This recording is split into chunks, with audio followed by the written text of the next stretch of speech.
বিষয় গর্ভকালীন সময়ের খাদ্যাভ্যাস। গর্ভকালীন সময়ে অন্যান্য সময়ের মতো কি খাবার খেতে হয়? আসলে প্রেগনেন্সি ব্যাপারটা তো অন্যান্য স্বাভাবিক সময়ের চেয়ে আলাদা। তাই এই সময়ে শুধু খাবার না, অন্যান্য যে কোনো অভ্যাস অন্যান্য যে কোনো আগের অভ্যাসে অবশ্যই চেঞ্জ হবে। তো সেক্ষেত্রে অবশ্যই খাবারটা একটু আলাদা হবে, হ্যাঁ? এখানে প্রেগনেন্সিকালীন সময়ে ২ টা বিষয় খুব জরুরি, যেখানে ২ টা স্বাস্থ্য ডিপেন্ড করে। একটা হচ্ছে মায়ের স্বাস্থ্য, একটা হচ্ছে বাচ্চার স্বাস্থ্য। ঠিক এই খাবারের উপর ডিপেন্ড করবে যে আসলে মা কতটা ভালো থাকবে আর বাচ্চা কতটা হেলদি হবে। তো সেক্ষেত্রে নিশ্চয়ই অবশ্যই প্রেগনেন্সিকালীন সময়ে অন্যান্য যে কোনো সময়ের চেয়ে খাবারটা একটু আলাদা হবে। এ সময়ে খাবারে কী ধরনের পরিবর্তন আনতে হয়? এটা খুব ডিফিকাল্ট একটা ব্যাপার যে আসলে গর্ভকালীন সময়ে কী ধরনের খাবারের পরিবর্তন হয়। আমরা গর্ভকালীন সময়কে নর্মালি ৩টা ভাগে ভাগ করি। প্রথম ৩ মাসে একটা ভাগ, মানে প্রথম ৩ মাসে এক ধরনের খাবার হবে, দ্বিতীয় ৩ মাসে আরেক ধরনের খাবার হবে, আর ৭ মাস থেকে শুরু করে ডেলিভারি পর্যন্ত আরেকটা নির্দিষ্ট প্যাটার্নের খাবার যাবে। এই খাবার প্যাটার্নটা কিন্তু চেঞ্জ হয়, এটা মায়ের স্বাস্থ্য আর বাচ্চার স্বাস্থ্য বিবেচনা করে। আমরা প্রথমে যেটা করি, দেখি যে প্রথম ৩ মাসে আসলে বাচ্চার কী পরিমাণ চেঞ্জ হয়। আমরা দেখি যদি আপনি প্রথম ৩ মাস পরে আল্ট্রাসোনোগ্রাফি করেন, সেক্ষেত্রে বাচ্চার ওজন থাকে ৪০ থেকে ৬০ গ্রাম, মানে খুবই কম। এখানে বাচ্চার কোনো গ্রোথ থাকে না। তাই এক্ষেত্রে আসলে ক্যালোরিবহুল খাবার বাড়ানোর কোনো প্রয়োজন হয় না।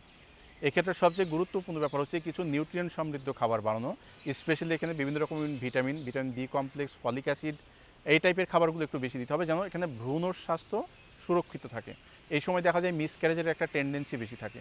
তাহলে এখানে খাবার তালিকাটা এমনভাবে সাজাতে হবে যেখানে ভ্রূণর স্বাস্থ্যটা খুব ভালো থাকে, প্লাস সেখানে মিসক্যারেজের ঝুঁকি কমে আসে। দ্বিতীয় ট্রাইমিস্টার, যেটা আমরা সেকেন্ড মান্থ, দ্বিতীয় চতুর্থ মাস থেকে ৬ মাস পর্যন্ত, এক্ষেত্রে দেখা যায় বাচ্চার কিন্তু বিভিন্ন অর্গানগুলো তৈরি হতে থাকে। কোনো এক সপ্তাহে হয়তো হাত তৈরি হচ্ছে, পরের সপ্তাহে পা তৈরি হচ্ছে, পরের সপ্তাহে চোখ তৈরি হচ্ছে। তো এইভাবে ওই বাচ্চার চেঞ্জ অনুযায়ী খাবারটা দেওয়া হয়। তো এক্ষেত্রে কিন্তু আমরা একটু ক্যালোরিবহুল খাবার বাড়াই এবং খাবারটাকে একটা ব্যালেন্স ওয়েতে বাড়াতে হবে। একজন মা প্রথম ট্রাইমিস্টারে অর্থাৎ প্রথম ৩ মাসে সে যে পরিমাণ ক্যালোরি ইনটেক করেছে, আমরা চেষ্টা করি দ্বিতীয় ট্রাইমিস্টারে তার চেয়ে অন্তত ৪০০ ক্যালোরির মতো খাবার বাড়িয়ে দিতে। তবে এই খাবারটা কখনোই কিন্তু কার্বোহাইড্রেট রিচ খাবার থাকে না, কারণ এই সময় বাচ্চার যেহেতু অর্গান গঠন হয়, এখানে বিভিন্ন রকম নিউট্রিয়েন্ট, ভিটামিন, মিনারেলস এগুলো দরকার হয়। এই জন্য খাবারটাকে একটু ব্যালেন্স ওয়েতে বাড়ানো হয়, যেখানে একটু প্রোটিনটা বেশি থাকে, কার্বোহাইড্রেট খুবই কম থাকে, সাথে এমন কিছু খাবার যোগ করা হয় যেখানে অন্যান্য নিউট্রিয়েন্টগুলো সব একসাথে পাওয়া যায়। যেমন এখানে আমরা একটু দুধের পরিমাণ বাড়াই, বিভিন্ন রকম ফল খাওয়ার পরামর্শ দিয়ে থাকি। ফার্স্ট ট্রাইমিস্টারে যে পরিমাণ ফল খেতে বলে, সেকেন্ড ট্রাইমিস্টারে ফলের পরিমাণটা দ্বিগুণ করতে বলি। তবে একটা কথা মাথায় রাখতে হবে, দ্বিগুণ পরিমাণ ফল কখনোই একবারে খাওয়া যাবে না, এটা আপনি কয়েকবারে ভাগ করে খাবেন। এখানে আমরা দেখা যায় ৩০০ থেকে ৪০০ ml পরিমাণ অতিরিক্ত দুধ খেতে বলি, বা টক দই বা বিভিন্ন রকম বাদাম, যে খাবারগুলোতে সব ধরনের ভিটামিন, মিনারেলস একসাথে পেতে পারে। তো এই জন্য সেকেন্ড ট্রাইমিস্টারের খাবারটা কিন্তু ফার্স্ট ট্রাইমিস্টার থেকে একটু বেশি হয়। আচ্ছা, আমরা বলছি ৩ ভাগে ভাগ করি, তাহলে শেষ ৩ ভাগে খাবারটা কেমন হয়? এখানে আমরা একটু কার্বোহাইড্রেট রিচ খাবার দিই। কারণটা হচ্ছে এই সময় মায়ের সাথে সাথে বাচ্চার গ্রোথটাও কিন্তু বেশি হয়, বাচ্চার গ্রোথটা হতে থাকে। দেখা যায় ৬ মাস শেষে আপনি যদি আলট্রাসোনোগ্রাফি করেন, বাচ্চার ওজন আছে ৬০০ গ্রাম বা ৬৫০ গ্রাম, কিন্তু এরপরে থেকে ওজনটা বাচ্চার বাড়াতে এই জন্য এখন এমন কিছু খাবার দিতে হবে যেন বাচ্চার গ্রোথটা নিশ্চিত হয়। তো সেক্ষেত্রে দেখা যায় এখানে আমরা একটু কার্বোহাইড্রেট বাড়িয়ে দিই, কারণ এই কার্বোহাইড্রেট হচ্ছে এনার্জি বিল্ডিং ফুড, এটা বাচ্চাকে অ্যাক্টিভ রাখবে, মাকেও অ্যাক্টিভ রাখবে।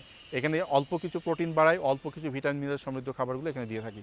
তা আমরা যদি একটা নির্দিষ্ট পরিকল্পনা করে টোটাল প্রেগনেন্সিকালীন সময়ের খাবারটা এইভাবে ভাগ ভাগ করে দিতে থাকি, তাহলে সেক্ষেত্রে দেখা যায় কিন্তু মা প্রেগনেন্সিকালীন যে জটিলতাগুলো থাকে সেগুলো খুব সহজেই ওভারকাম করতে পারে, প্লাস বাচ্চা খুব সুস্থ স্বাভাবিকভাবে পৃথিবীতে আসতে পারে।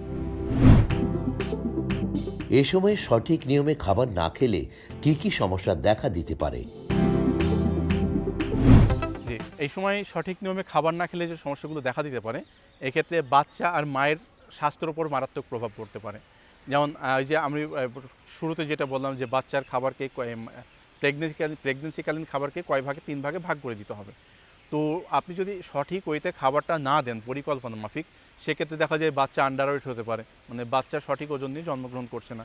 তা একটা বাচ্চা যখন পৃথিবীতে আসে আন্ডারওয়েট হয়ে, সেক্ষেত্রে দেখা যায় তার কিন্তু পরবর্তীতে যে গ্রোথ যেটা হওয়ার কথা সেটা হয় না, তখন বাচ্চা সবসময় একটু ম্যালনারিশ থাকে।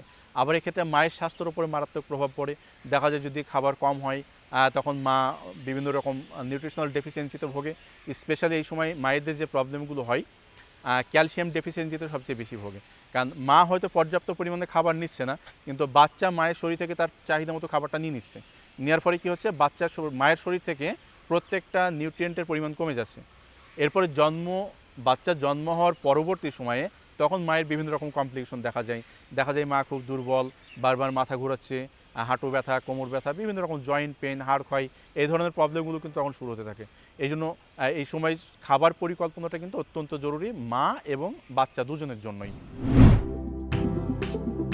গর্ভকালীন সময়ের শুরু থেকে প্রসব না হওয়া পর্যন্ত ওজন কত কেজি বেড়ে যাওয়া স্বাভাবিক? প্রেগনেন্সির শুরু থেকে প্রথম সপ্তাহ থেকে ডেলিভারির আগ পর্যন্ত একজন মায়ের, মানে আমাদের দেশের মায়েদের যে স্ট্রাকচার, এই ধরনের অর্থাৎ 5 ফিট 3 ইঞ্চি 4 ইঞ্চি লম্বা একজন মায়ের ক্ষেত্রে 10 থেকে 12 কেজি ওজন বাড়াটা স্বাভাবিক, মানে এটা উচিত। কিন্তু আমরা বেশিরভাগ ক্ষেত্রে বিপরীত চিত্রটা দেখতে পাই। আমরা দেখি বেশিরভাগ ক্ষেত্রেই মায়েরা 20 থেকে 30 কেজি পর্যন্ত ওজন বাড়িয়ে ফেলে। এর একটা কারণ আছে, কারণ হচ্ছে আমাদের দেশের মায়েরা মনে করে যে আসলে কনসিভ করার পরপরই দুজনের খাবার খেতে হবে। আমি শুরুতেই ক্লিয়ার করেছি, প্রথম 3 মাসে কিন্তু বাচ্চার কোনো গ্রোথ হয় না, দ্বিতীয় 3 মাসে বাচ্চার গ্রোথ অল্প অল্প শুরু হয়। তাই এক্ষেত্রে কখনোই প্রেগনেন্সির শুরু থেকেই একজন মায়ের সমপরিমাণ খাবার বাচ্চার জন্য দেওয়া যাবে না, কারণ আমাদের মায়েরা এই ভুলগুলো করে থাকে। এমন অনেক হিস্ট্রি দেখা যায় যে মা কনসিভ করেছে 70 কেজি ওজনে, ডেলিভারির সময় এটা 100+ হয়ে গেছে। তো সেক্ষেত্রে দেখা যায় জটিলতাগুলো কিন্তু এই সময় বেশি প্রকাশ পায়। হ্যাঁ, তখন ওজন বেড়ে যাওয়ার কারণে শরীরে বিভিন্ন রকম কমপ্লিকেশন আসে। এই জন্য উচিত হচ্ছে 10 থেকে 12 কেজি ওজন বাড়বে। এক্ষেত্রে বাচ্চার ওজন হবে 3 থেকে 3.5 কেজি, প্লাস হচ্ছে ডেলিভারি টেবিলে 5 থেকে 5.5 লিটার মতো লিকুইড বের হয়ে যাবে। অর্থাৎ ডেলিভারি পরপরই এই 8-9 কেজি ওজন লস হয়ে যাবে। সেক্ষেত্রে মা ডেলিভারি পরবর্তী সময়ে আবার আগের ওজনে চলে আসতে পারবে। গর্ভকালীন সময়ে কোন কোন সমস্যাগুলো দেখা দিতে পারে, যেগুলোর সাথে খাবারের সম্পর্ক আছে?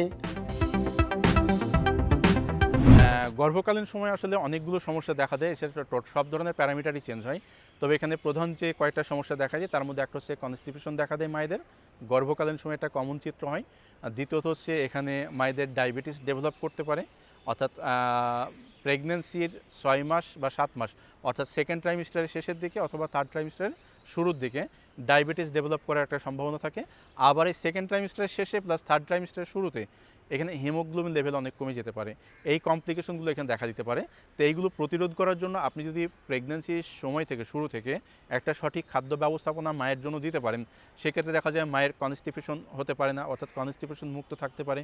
আবার এই কনস্টিপেশন যদি এই সময় হয়ে থাকে, যদি এটা প্রকট আকারে কনস্টিপেশন হয়, তখন দেখা যায় মায়ের কিন্তু এই কনস্টিপেশনের সাথে সাথে অ্যানেল ফিশার বা পাইলসের মতো প্রবলেমগুলো কিন্তু চলে আসে। দ্বিতীয়ত ডায়াবেটিস ডেভেলপ করতে পারে, অর্থাৎ এটা সুগার লেভেল বেড়ে যেতে পারে। বেড়ে গেলে তখন অবশ্যই খাবারটা ডায়াবেটিক কী হারে আছে বা কী পরিমাণ আছে তার সাথে মেজারমেন্ট করে খাবারটা তাকে প্রোভাইড করতে হবে। তৃতীয়ত হচ্ছে এটা সবচেয়ে গুরুত্বপূর্ণ একটা ব্যাপার হচ্ছে হিমোগ্লোবিন কমে যাওয়া। সবগুলো গুরুত্বপূর্ণ। যদি মায়ের ডায়াবেটিস ডেভেলপ করে, ডায়াবেটিস যদি অনেক বেশি থাকে, তখন মায়ের রক্তে সুগার অনেক বেশি থাকে, তখন বাচ্চা কী করে, সবচেয়ে বেশি সুগার খায়। সুগার খেতে খেতে বাচ্চার ওজন অনেক বেড়ে যায়।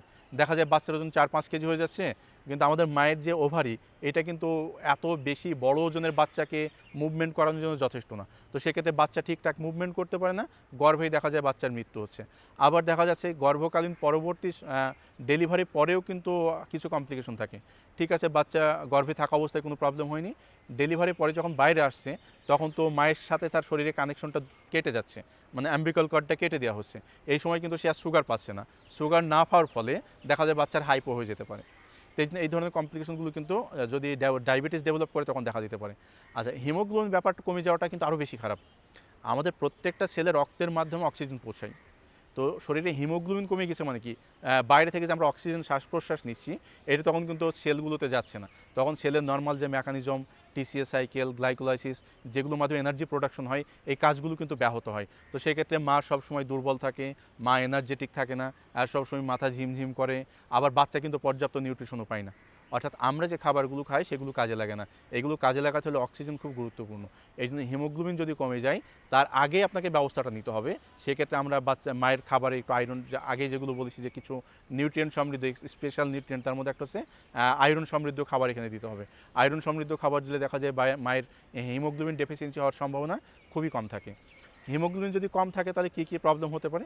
ওই যে প্রথম যেটা বললাম, যেহেতু মায়ের শরীরে এনার্জি তৈরি হবে না, বাচ্চার শরীরে এনার্জি তৈরি হবে না, সেক্ষেত্রে বাচ্চা কিন্তু সবসময় লো বার্থ ওয়েট থাকে, মানে যেটাকে আমরা LBW বলি, মানে বাচ্চা খুব কম ওজন নিয়ে জন্মায়। একজন বাচ্চা যদি মোটামুটি 2.5 কেজি ওজন নিয়ে জন্মায়, সেটাকে মোটামুটি মেচিউরড বলা হয়। 3 থেকে 3.5 কেজি ফুল মেচিউরড। কিন্তু এসব ক্ষেত্রে দেখা যায় বাচ্চাদের ওজনটা 2.5 কেজিরও কম থাকে, অর্থাৎ এগুলো দুর্বল বা লো বার্থ ওয়েট বেবি।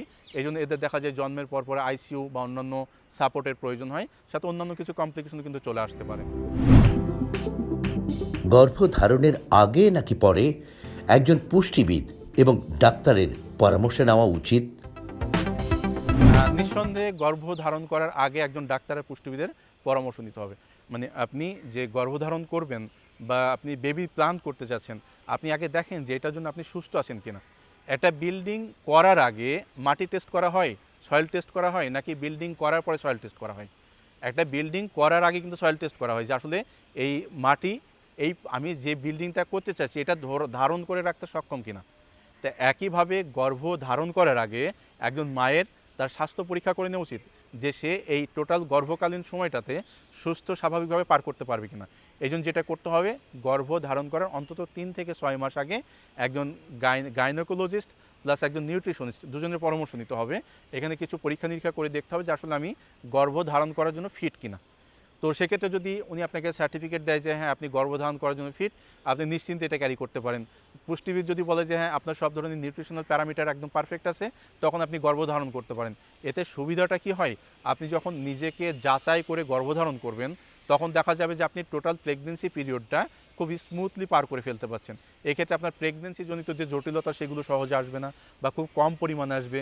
আপনি একটা সুস্থ স্বাভাবিক বাচ্চা জন্ম দিতে পারবেন।